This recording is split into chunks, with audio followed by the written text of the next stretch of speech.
Honeybee, we've got some more interviews in the second half of today's show. Interviews. We still have a few little short ones from G-Fest that I'm going to include at the end part of the show.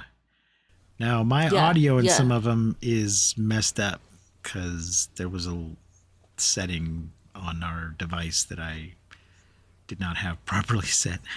But our guests sound fine. Good. There's a little thing on the microphone that turns. There's two different mics, and it can kind of turn to different settings. And I think mine, the one that was pointing to me, was halfway between the two settings. So it sounded messed up. Well, it was a new thing. We hadn't practiced with it enough. And I didn't even know I could do that till later. But the interviewees, they sound fine. So let's play the theme song and get on with the show. 1, 2, 3, 4.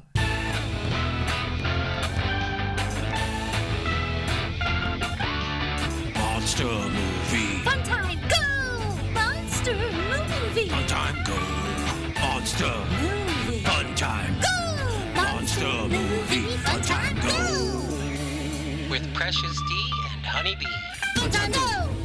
Ladies and gentlemen, boys and girls, friends and neighbors, welcome to Monster Movie Fun Time Go. I am one of your hosts, Precious D. And I'm the other one of your hosts, Honeybee.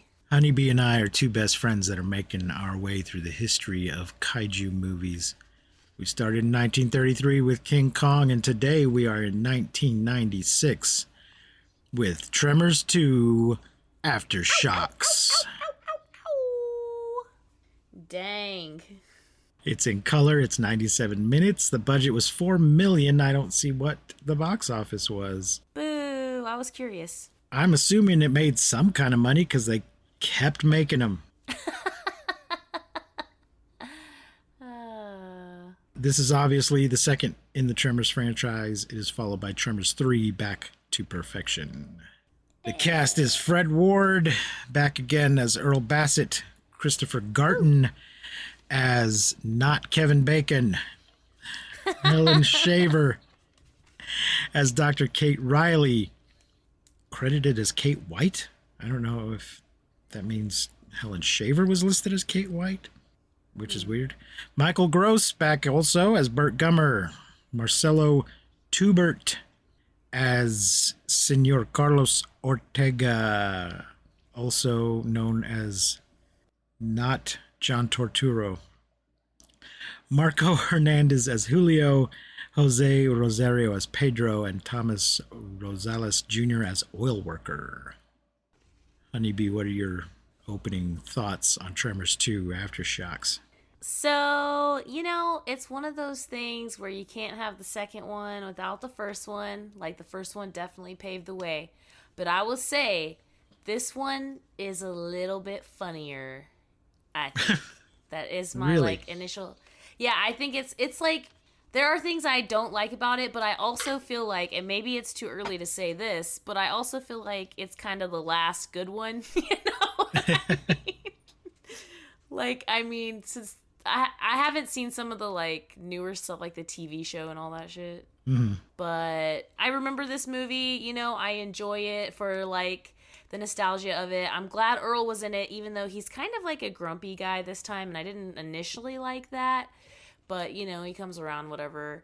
But, yeah, I would say, as far as the Tremors series go, the first one and the second one are, good. They're really good, and I enjoy them both. And I would say that the second one, there are moments that, just literally make you laugh out loud, and I like that. So, those are my initial thoughts, I guess. Did you not think it was good? I think a lot of the appeal of the first one was the humor, so I guess they decided to turn it up a notch in this one. Yeah, for sure. Really lean into it. Now, Kevin Bacon and Reba McEntire they hoped they would be in it. The producers, the writers, everybody intended for them to be in it. But Reba was in the middle of a big concert tour. Couldn't do it. Oh. Kevin Bacon was talking about doing it, but he ended up doing Apollo 13 instead, which was probably the correct choice. Yeah. It is a shame that he couldn't do both. I like the other guy, though. Really? I didn't care for him. I was just I feel very like much aware that he was not Kevin Bacon. I like him. I think he's just like the most 90s person in the world. Like, from like the way he dresses, his like acting, like he's very like, what was that show? It was like a kid show where they're like, I'm Saved by the Kyle. Bell? I'm not. No, it's like for younger people.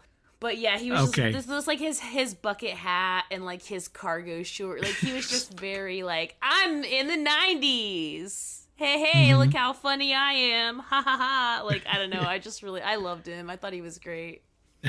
Okay. Goodness. Okay, well, let's, I guess, get into the plot here. I got a summary from Wikipedia. Thank you, Wikipedia. I think so. Wikipedia?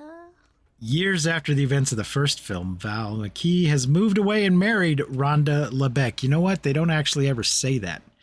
He just says he married a good woman. And we just assume that is Rhonda, but we don't know that for a fact. Yes, we do. Shut up. We all know it. well, we all saw the first movie. It seems the most likely outcome, but while Earl Bassett has squandered his fortune on a failing ostrich ranch, he is approached by Carlos Ortega, but I don't know that his fortune was that big to begin with, because he complains about not getting a cut of the video game rights and that kind of stuff. They apparently gave him a copy of the video game, but not any residuals from the video game.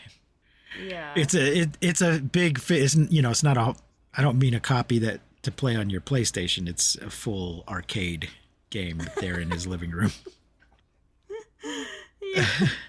Which was never a real game. It could have been, but I don't believe they ever made. And that, of course, now that I say that, I might have to look it up. I don't recall ever seeing that game in the arcade. Yeah, Earl is so grumpy in this one. Like, remember how, like, lighthearted and, like, he was, like, the fun dude in the last movie? And then in this one, he's just like, I didn't get shit. He went off and married that woman, and I didn't get shit, and I'm mad. Tremors the game is a canceled video game that was based on the Tremors franchise. But that was like 2002, not 96. And it didn't happen. Not too so there far you go. away. But I'm just saying there was never one in the arcades like we see in the movie. Mm-hmm. Anyway, he's approached by Carlos Ortega, who informs him that Graboids are killing his workers at his oil field in Chiapas, Mexico, and hires him to hunt them down. Earl initially declines, but Ortega's taxi driver, Grady Hoover, convinces Earl to change his mind after mentioning that Ortega will pay $50,000 for each Graboid killed. Both join the hunt. So, yeah, this guy, I guess he just got lucky.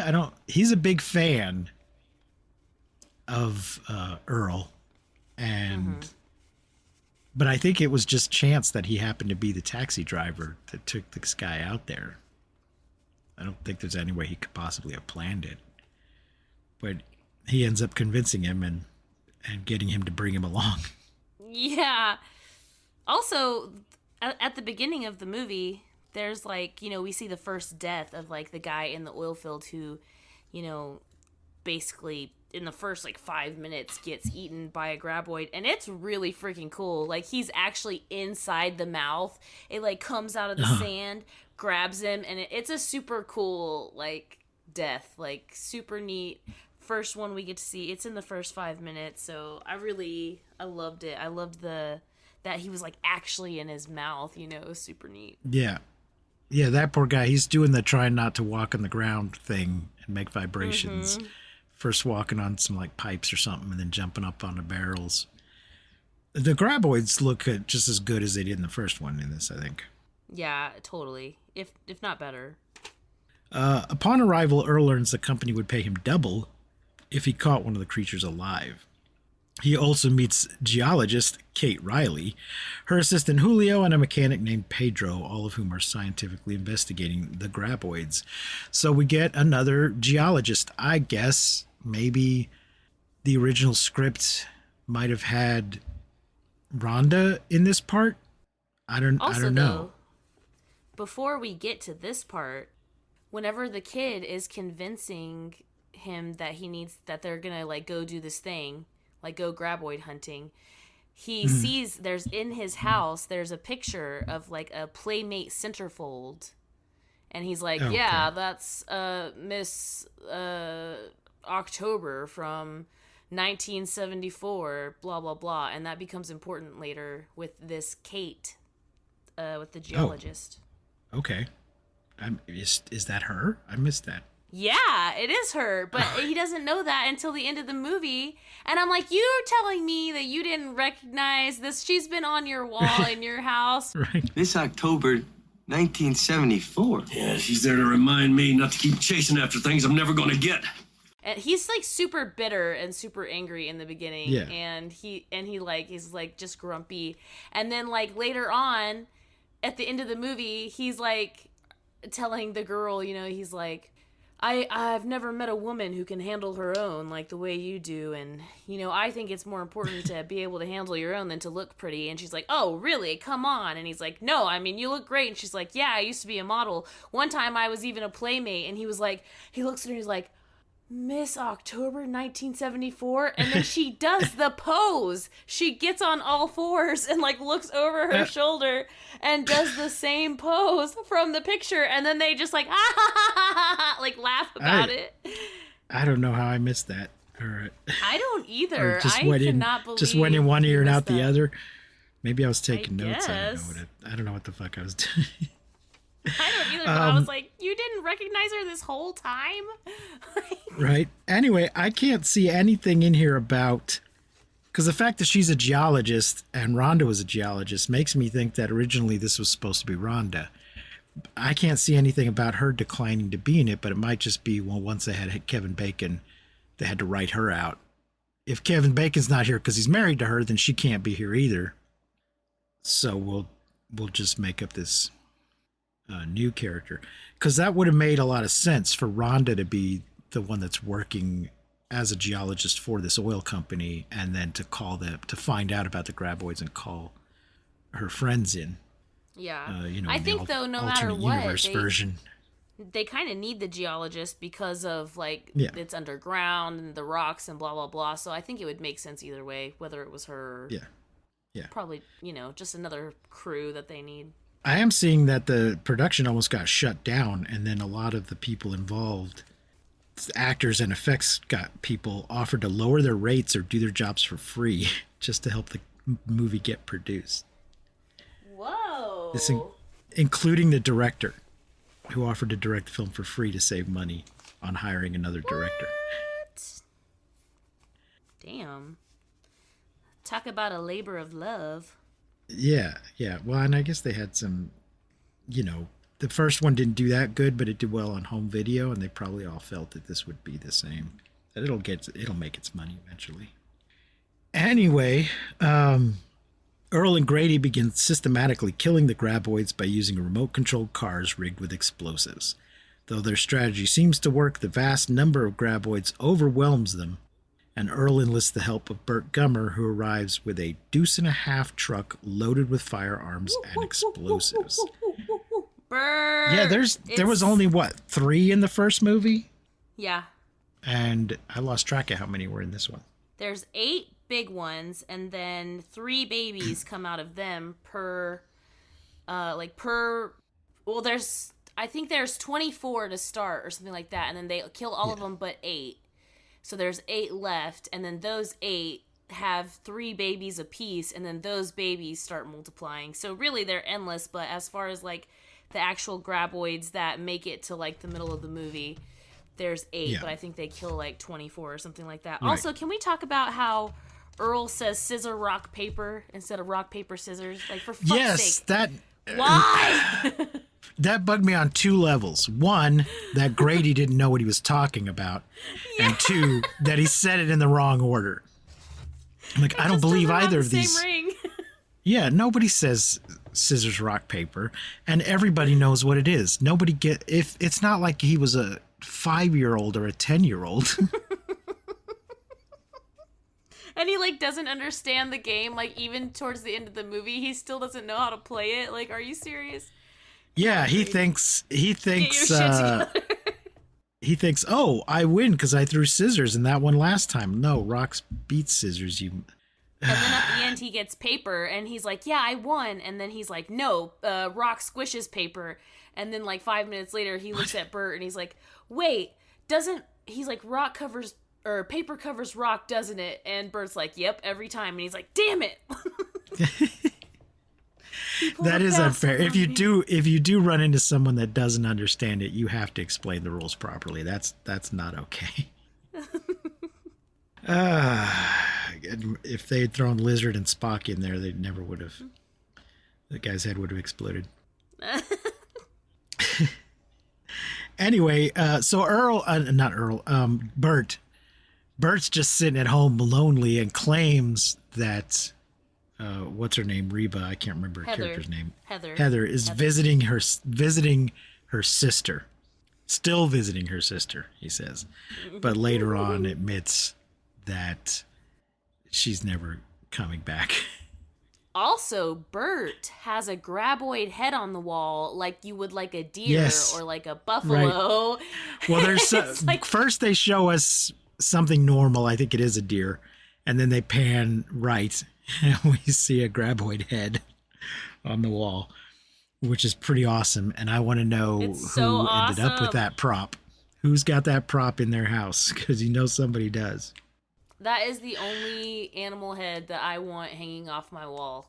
Because I don't really like that shit, but I like that. Or I could do like when we were at G-Fest, like the Godzilla heads.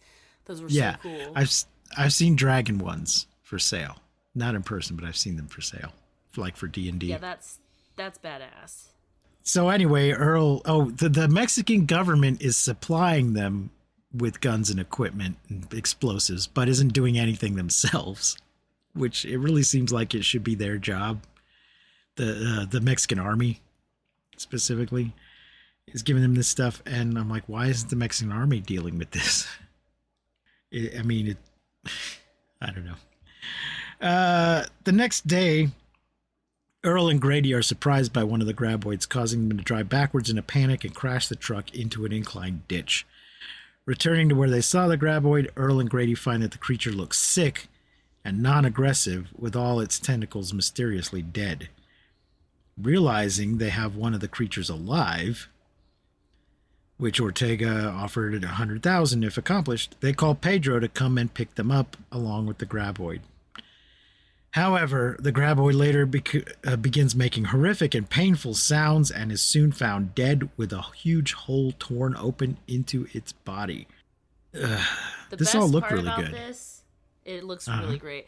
I love whenever it's like groaning, like growling, like and Grady like runs up and smacks it and then runs off. Yeah. Oh my god, it's so funny. Like, oh, this guy, he just cracks me up. He's just such a goob, and I love it. Because, like, Kevin Bacon, he played like a goof ass, right? But he still was like, he kind of had that, that Kevin Bacon charm, that charisma that he has. This guy is just a goober, and I love it. It's so funny to me. I guess you have a higher goober tolerance than I do. Yeah, I definitely do.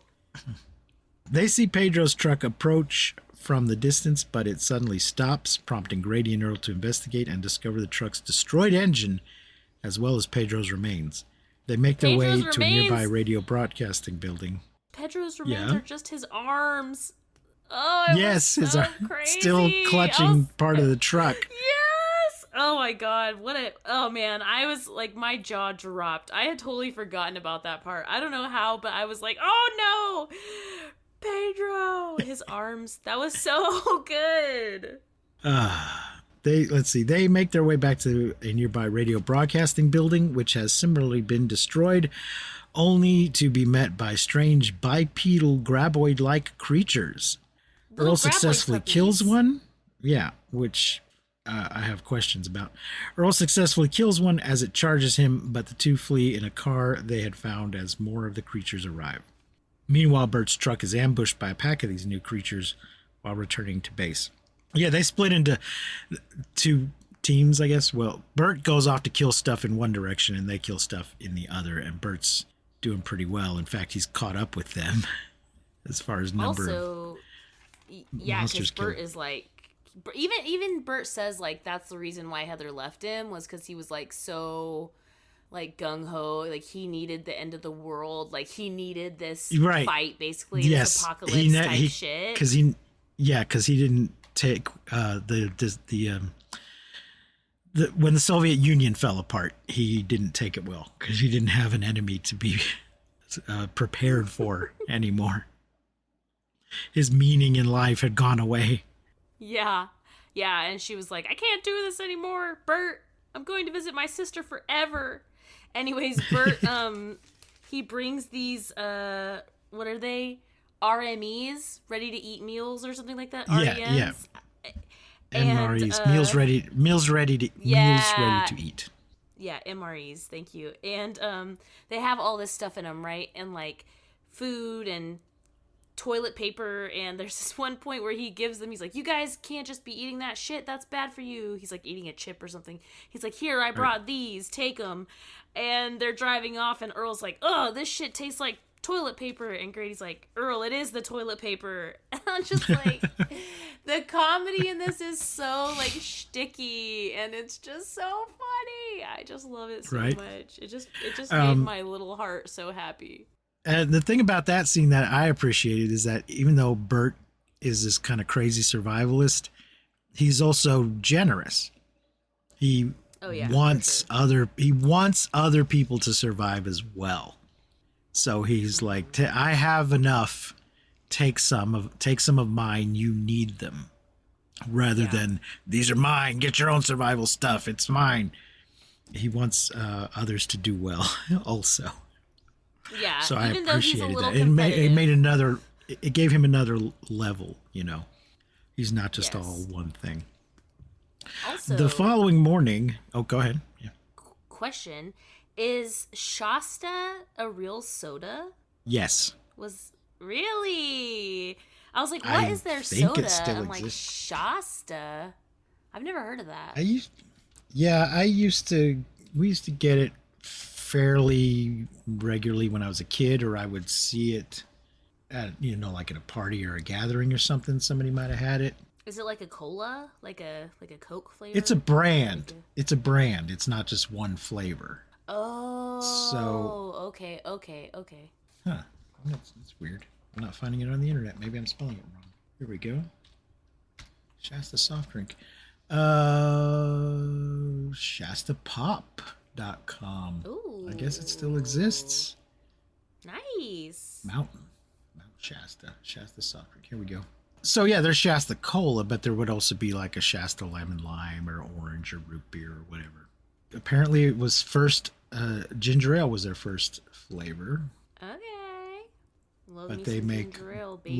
they make apple, black cherry, club soda, cream soda, all the basic, grape, pineapple, all the basic flavors. They appear to be still a current active company. It might just be one of those regional things that they're not distributed in certain areas. I know I've had it here in Texas in the past, but then at one point you just stopped seeing it. So dang. It might be a regional thing. But yeah, it's real. Nice. So anyway, the following morning, the creatures have made their way to the oil refinery where Julio is violently killed by one. No! Grady and... Not Julio! Not Julio! Grady and Earl arrive. Grady and Earl arrive before it can attack Kate, but with Bert shortly arriving thereafter, following a near-fatal firefight that has left him drained of ammunition. Through experimentation, the group discovered that these creatures, now dubbed Shiekers, are hermaphrodites that can replicate at an incredible rate after eating enough food. which that's coming up. Hold on. They also learn that the creatures cannot hear, unlike their predecessors, but rather see heat through special infrared receptors on their heads. However, Receptors they are attacked dope too. Yeah, They're the really little cool. Like sort the of way pedal. they're like, yeah, and then like their little brainy like head underneath there, all like gooey and bright pink. Love that. Also, Kate has this, scientist moment where they're like, "We gotta kill all these things, brother," and she's like, "No, we can't. These animals are pre-Cambrian, and they are an asset to science." And I was like, "Oh, here we go, scientist moment." But yes, they see heat through special infrared receptors on their heads. However, they are attacked by the Shiekers, who have discovered Bert's MRE food supply and have rapidly doubled their numbers in a matter of minutes. Damn they it, run Bert, for you and Julio's your car, superfoods. but Bert accidentally disables it while killing a Shieker. Hiding from the Shiekers, Bert is trapped in a bulldozer bucket while Grady, Kate, and Earl are on top of an oil tower. This is kind of similar to the end of the first movie where everybody's perched on different stuff. And yes, I could not think of what this was called. I was like, my note is Bert is in a tractor scoop ? I could not think of what it's called. A bucket, a bulldozer bucket, tractor scoop, bulldozer bucket, tomato. The Shiekers work together in an attempt to climb the tower before Bert traps them in the storage shed with the truck. However, they discover rice flour is stored inside as well. Shit. Enabling the Shiekers to continue eating and multiplying inside. Earl douses himself in CO2 from a fire extinguisher to hide his body heat and tries to find Bert's explosives among the Shiekers, who have multiplied into dozens of creatures. While the plan initially works, the CO2 quickly wears off and the Shiekers detect his body heat, forcing Earl to throw the detonator among Bert's supplies before escaping. The group manages to escape before a massive explosion devastates the entire facility, destroying all of the Shiekers with it. In the aftermath, Earl and Kate decide to pursue each other romantically, while Grady suggests opening a monster-themed park due to the money Ortega now owes them. Grady and Earl's Monster his refinery, World. though. Yeah, with 2.5 tons of high explosives. Yeah, and earlier when he was when Bert was showing them all the toys he'd gotten, he's like, "I can't believe the Mexican army offered you whatever you want, and that's all you got. Look at all the stuff that I got." And they pull out like one of those. It's some kind of a bazooka rocket launcher kind of a thing, and he's like, "Oh, that might end up in my collection." Grady's like, what's this? And he's like, no, he's not planning to use it on the Graboids. He wants to take it home. I don't know how he's going to get it back across the border. That seems like it could be an issue. Well, maybe not in 1990, whatever year this is. Yeah. Much he might easier. find an unofficial crossing. Yeah. So, I have some issues. I mean, I enjoy the movie. I just have some scientific issues with it, but what do you expect? Let us have it. Well, just these Shiekers. This just seems like a strange life cycle that your babies just burst out of you, and although they have the same general art design, they don't really look like a smaller version of you. They have legs and feet, and the Graboids don't have legs and feet. So yeah, but they had to evolve because they became smarter. They had to evolve to fight the people. Well, that's my issue. These things, these pre-Cambrian creatures have existed unchanged for millions of years, but hidden from us somehow. And now, in the course of just a few years, start evolving new survival techniques incredibly rapidly, which just seems unlikely. And we'll continue to see this moving forward, that the Graboids adapt much faster than actual life forms are able to. Well, if you which seems just for extra that unliking. long. Well, that's the thing. These survival techniques have worked for millions of years. They haven't had to constantly adapt themselves for millions of years because they're pretty well adapted already. So the idea that they would be able to just adapt that quickly when we don't see any other life forms adapt in just one or two well, we don't know how quickly they go through generations, but it doesn't seem like you need like thousands of generations, or possibly millions, to adapt a completely new body form and to go from sensing vibrations to sensing heat as your primary way of getting around. Well, I think that's I think the thing is they don't want the movie to be too much like the first one. They want a new challenge because they figured out how to deal with the other ones. So to keep it from being boring, they have to throw new challenges at the heroes and they have to find new solutions. But then they just keep making these movies, so they have to keep coming up with variations, and it doesn't make sense scientifically. But they're not trying to make a documentary. It just takes me out of the movie. It takes me out of the movie a little bit because I'm like, what? No, come on, that's not how things work. It's pushing my willing suspension of disbelief, but I still enjoyed the movie. Yeah, mostly because the great, really good practical effects and good performances and just a lot of fun all around. We'll see as we continue through the series how well they're able to maintain that. Yeah, they do like a few things throughout the movie too, where like whenever they're all at the end, whenever they're all like on different things, and the main people are like up on the water towers and they start like making that pyramid, like the little pyramid of like little Shiekers. So funny. Yeah. They're supposed to be getting smarter and smarter, but it's just hilarious.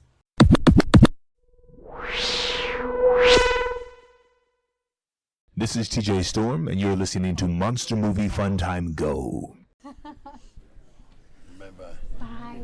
Don, I got an autograph on Friday. Yeah? I just wanted to see if I could get a few quick words with you for my podcast. No, we're not doing podcasts, are we? You're doing one right now. Ah, shit. You suckered me into it, huh? Folks, we're here at G-Fest with Don Frye, who played Captain Gordon in Godzilla Final Wars. How's the convention going for you, Don? It's a hell of a show, man. Everybody ought to be here. It's everybody who is everybody, in Godzilla is here. How many times have you been to G-Fest? How many times? Four times. This is our first time, but we're loving it. Oh, it's a blast, man. If you're into Godzilla, you got to come here. It's a place to be. What was your favorite part about working on Godzilla Final Wars? Oh, heck. The food. The food. Rue Ken-Marathon, a great director. He's a good friend of mine now. And then you had a guy named Masa, who was my chef. And then everybody else on the set was just cool. They were just great. It was like a family. It was really cool. Your chef? Your personal chef? Yeah, the personal chef. Yeah, he would prepare the food at his restaurant, and then he'd ride his moped into over to the studio and cook it up for me. It was great. That is quite a perk. I'm very impressed. Yeah, I was real thrilled. Well, there's some other people in line waiting, so I don't want to keep you too long, but thank you very much for talking to us, Doc. Thanks for having me, Werner. Appreciate it. Okay, we're here at G-Fest again with one of the model diorama creators. What's your name, sir? Marcellus Winters. Marcellus Winters. I see you just got Mechanicon signed by Linda Miller. Yes. Oh, yes. We love Linda Miller. We've had her on the show. Absolutely. She was absolutely phenomenal. This is a piece I built right before I came.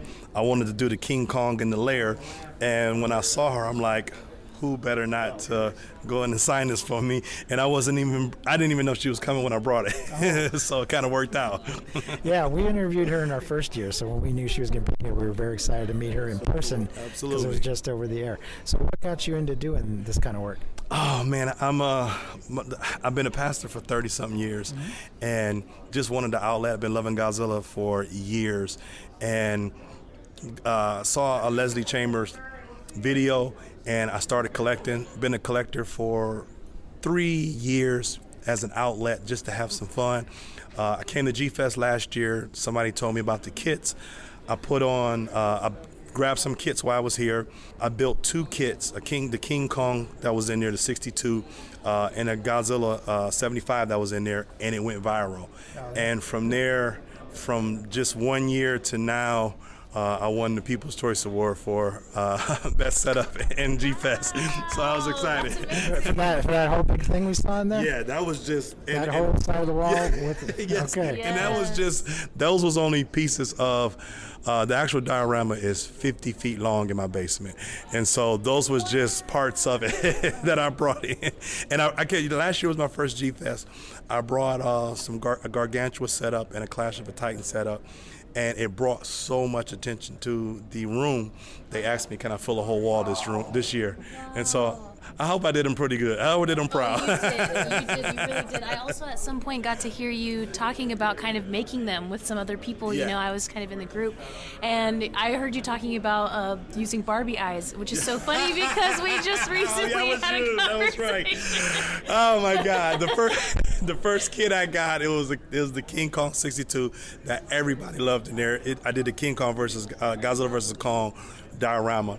And at the particular time, I wasn't really confident in doing the eyes. I did the paint job really good. So I went to Walmart and I brought a Barbie doll and I cut the eyes out of a Barbie doll and I shaved them down real thin and I put the Barbie dolls in King Kong and then paint them. So my King Kong has Barbie doll eyes. We told this story recently about how I used to modify Barbie dolls because I wanted a Tank Girl action figure and there weren't any, so I just made one. And then I was like, well, what else can I do to Barbie? So this led to a couple of years of me modifying Barbie. Right. So I understand exactly. And this was a modified too, because this is a really expensive toy. And it's the Anguirus? Yeah, the Anguirus. It's a horrible type of a toy. It's a good toy, but I'll say this: it's in the right scale of the big X Plus figures, but the quality of it doesn't match it. So I got one, and I redid the entire thing to look like an X Plus figure, and it came out really good. And so the funny thing is, somebody asked to buy it, and I was going to sell it to them, but now TJ Storm just signed it. So I don't think it's going anywhere now.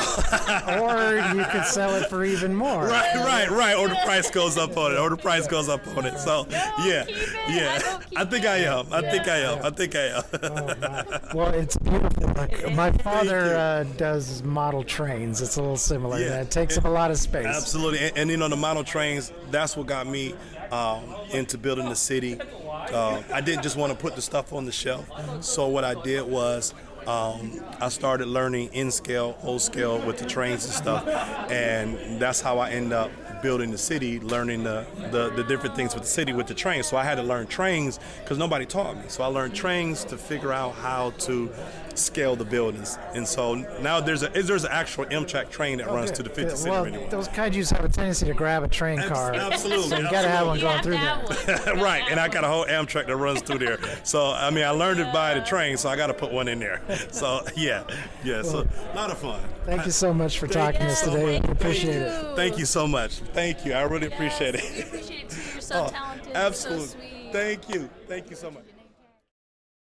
Folks, we are still here in the game room, but a costume contest winner just walked by, and we wanted to have a word with him. Please introduce yourself. Hi, my name's John Gruchich. Nice to meet you. Thank you so much for having me on today.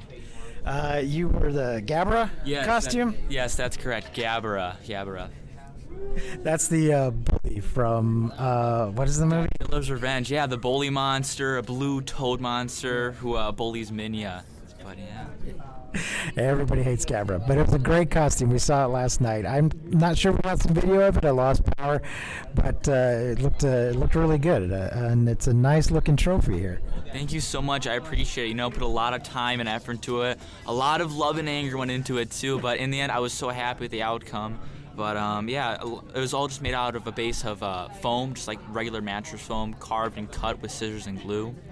And yeah, I couldn't be here without the amazing G-Fest community. When I first came here, I had so many people like Christopher Biowa and the Biowa family who helped me and guide me. Tristan, the guy who plays G. Fanis, and his 1990 Godzilla costume. I just want to give thanks and shout outs to them. They're so helpful. Dojo Studios, they really are helpful. I would not be here without them. So they really are an amazing community. Thank you. Yeah, this is our first time here. We're having a lot of fun. It's really great. How long did it take you to make that costume? So it's such an on and off process. I made the feet probably around last November, and then it probably sat until about January or February until I kind of started working on it. But I'd say most of the progress started around June, July. And what made you choose Gabra in particular? So you always see Godzillas. Not that there's nothing wrong with that, but I always like doing the underdog monsters. You never really get to see. I don't think, according to a lot of people, I don't think there's ever been a Gabra. So I just like doing monsters you never really get to see or that people don't really like necessarily. So what exactly did you win? What category? So there's different categories, but I won the Foamy Award of Best in Show. So there's a multitude of awards for different categories, novice, journeyman, depending on your age group. But I won the Foamy Award for Best in Show. So I really appreciate the judges. Again, a lot of time and effort went into it, and I'm so thankful. I really am. But at the end of the day, it's not about the competition. It's all about having fun with it. I think every single person had a blast, and that's what it's really all about. We'll post a picture of the award here, but it's gold painted and it's a kind of Tokusatsu Power Rangers. It's an X-Ray-Man. Oh, did they just take a figure and glue him on there? It's 3D printed, actually. Oh, okay. Yeah, okay. I can see the lines. I have a 3D printer. I recognize those little lines. Yeah, it's really nice looking. It's look great on your shelf. Are you gonna slap your name on there or something? I'm hoping maybe to get it signed by Don Frye. Nice. That line looked pretty long last time I walked by. You better get over there. Yeah, but again, I just want to thank everybody. It's been such a fun time. Well, Johnny, thank you very much for talking to us today. Thank you. Honeybee, what are you going to rate Tremors 2 Aftershocks? I think a 4. A 4? Okay. Yeah. That's fair.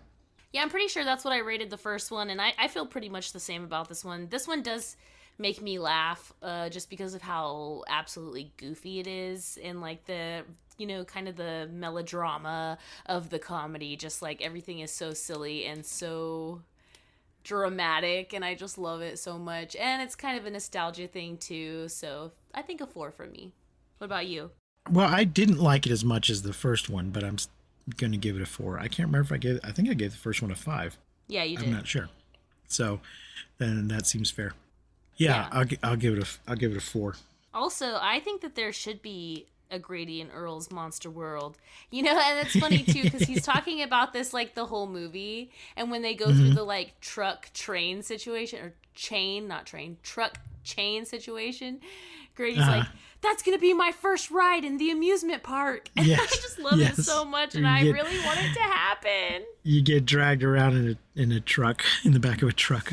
By a Graboid. A Graboid. Yes, that's so cool. And whenever he says it at the end of the movie, he's like, come on, Earl, this could be your big third chance, which I thought was so cute because, that's how he talked him into going Graboid hunting to begin with. He's like, people like me don't get second chances, and he's like, no, this could be your big second chance. And then he convinces him, so it's really cute that he's like, come on, Earl, this could be your big third chance, open this amusement park with me. I think this movie just kicks ass. It's a good one.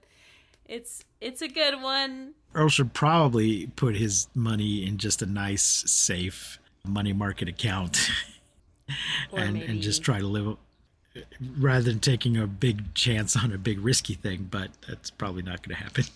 Yeah, he wants to invest it though, but I think he should just buy. I'm saying he should maybe invest it more safely rather than just buying ostriches or opening a theme park. But it'd be such a cool theme park, for us. Just some mutual funds. Well, sure. Folks, right now we are at Kaiju Go in Fort Worth. Ooh-wee! They will be showing a double feature at the downtown Cowtown at the ISIS Theater. Double feature of Godzilla versus Megalon and Mothra versus Godzilla. You can find all the details at kaijugo.com. Come out and see us there and watch the movies and pick up some. I'm There's so going to be a toy and art show, so you can get some art prints and some comic books. There's going to be a comic book artist there. I know he's going to have copies of his trade paperback of his Godzilla thing that he did covers for. That's Johnny Urqueba. And there'll be toy vendors and all kinds of great stuff. But as I said, get all the details on kaijugo.com. And some general podcast business. Stitcher, a podcast provider, is closing down.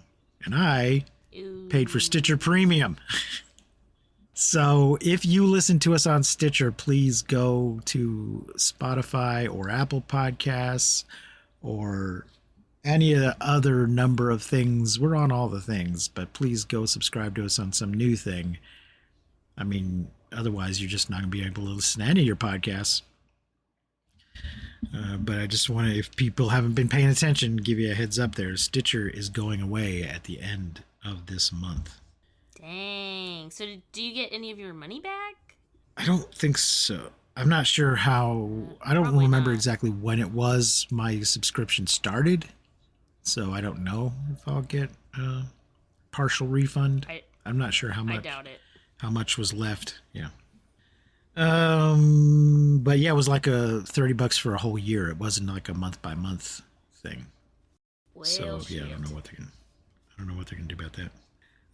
Next week's episode will be about Galgameth. I think it's also called The Legend of Galgameth. It is available to watch on YouTube. I don't think it's available officially anywhere. But there's a couple different versions on YouTube. And you should absolutely not pay any money to see it. So, unless you were born in the early 90s and this was a movie that you saw as a wee little lamb, and then you might want to fucking buy this movie. I don't know. You didn't hear it from me. Well, I don't think you're able to. So you may have, unless you just find a DVD or a VHS of it. But you can watch it on YouTube. Sure. Also, support us on Patreon if you like the show and get special episodes and early episodes and things like that. Please like and subscribe and rate and review us on all of the things so that we can do well. Tell all your friends and your neighbors and your enemies about the show. But I think that's going to wrap it up for this week. Until next week, I have been Precious D. And I have been Honey Bee. Remember to keep calm and take shelter in basements. And please don't misuse science. We won't see you, but you will hear us next time on Monster Movie Fun Time Go. Yeah, bitch. You've been listening to Monster Movie Fun Time Go. If you enjoyed the show, please rate and review us on your podcasting platform of choice. Our theme song is by the Texicano Folk Rock Punk featuring Lita Lopez. You can support the show, find links to our social media, and even leave us a voice message at anchor.fm/MMFTG.